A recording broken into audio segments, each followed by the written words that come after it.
going to be talking about the postpartum body. I'm a little over a year postpartum, and my body honestly still feels quite foreign to me, but I think a lot of that is because I haven't been able to invest much time at all with rehabilitating my body from pregnancy, from birth, from an emergency C-section. I do try to commit some time to Pilates a couple times a week, but time is harder to come by with a toddler. There is a lot to unpack here. I've honestly avoided this subject for a while because it feels a bit tone deaf for me to be speaking on it. From the outside looking in, I understand objectively that genetically my body type fits this ideal stereotype. It's these genetics that allowed me to dance professionally as a ballerina. I would not have been a professional ballerina if my body was not naturally this way. It was not naturally thin, if I didn't naturally have long legs, Although that being said, for much of my adolescent and pretty much my entire adult life until recently, I did not see that version of myself when I looked in the mirror.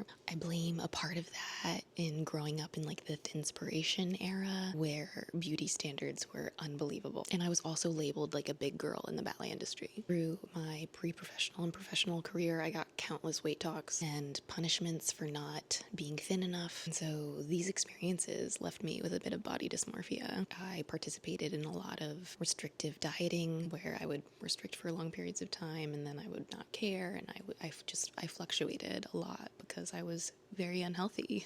And because of all of this, one of my biggest fears before becoming pregnant and during pregnancy was how it was going to change my body and how I was going to feel about myself and my body after it all. And this past year, I've been really working toward reprocessing and reprogramming my internal dialogue about my body. So here are things that I've been reflecting on personally to help shift my perspective, and maybe this will help you too. I'd say the driving force behind me even having like new thoughts around body image has been my daughter. I never want her to feel the way that I feel about my body. I never want anyone to feel about their body the way that I criticize mine, especially women, because I feel like it's a social construct that has been put into place to make women feel less than and to kind of keep us in line. I want my daughter to celebrate her body for its uniqueness, for what it can do, for how strong, for how fast, for whatever she chooses to do.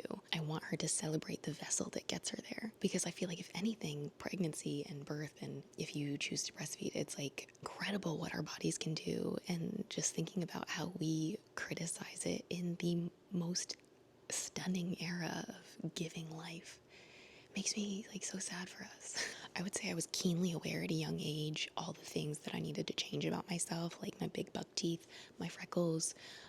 For a long time I was too lanky, and then I was too curvy. I hated my curly frizzy hair. I didn't like that it was brown. I wanted blonde hair. I asked my mom all the time to have blonde hair. I was hyper aware that my Asianness was not the beauty standard. And it just like breaks my heart to think that children are having these thoughts. And I'm like, not mine, not mine.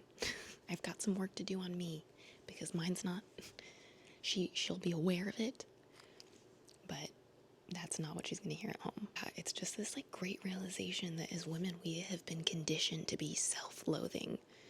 Like the criticism of like, maybe don't eat that, or, you know, pants making you look big comes from outside sources before you have even been able to like internalize what that means. So I've realized that the great rebellion against criticizing my body starts here,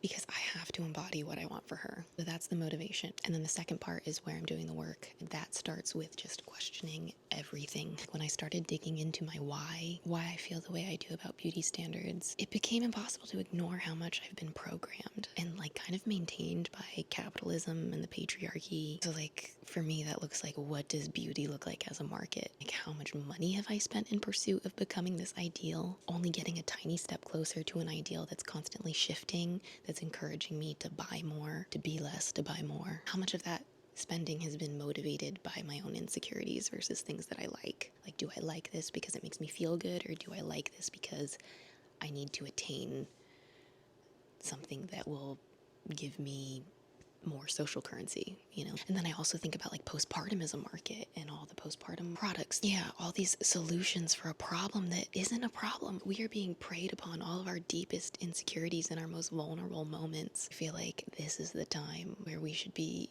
feel most celebrated because our bodies literally gave life. Just the power of shame and getting us to buy things to alleviate some of that shame. Who decided that there is shame in the fact that our bodies have deviated from the idealized norm and like the bounce back culture and all these things? Like I think whatever postpartum looks like should be celebrated, and I know that looks different for everybody, and I don't know, I feel like there's so much nuance in this conversation. But yeah, it's so funny because like obviously I really enjoy, you know, discovering my style in postpartum, doing small things for my hair regrowth and all these things. I think whenever I go to do something like that, I really have to take a moment and be like, okay, what is the reasoning behind this? Am I doing this because I feel insecure, or am I doing this because this is what I want to do for myself? Because I think, yeah, it's finding what that is for you. Or why behind investing in yourself is something that I think about a lot these days. I feel like my postpartum experience has shown me how powerful shame is in controlling women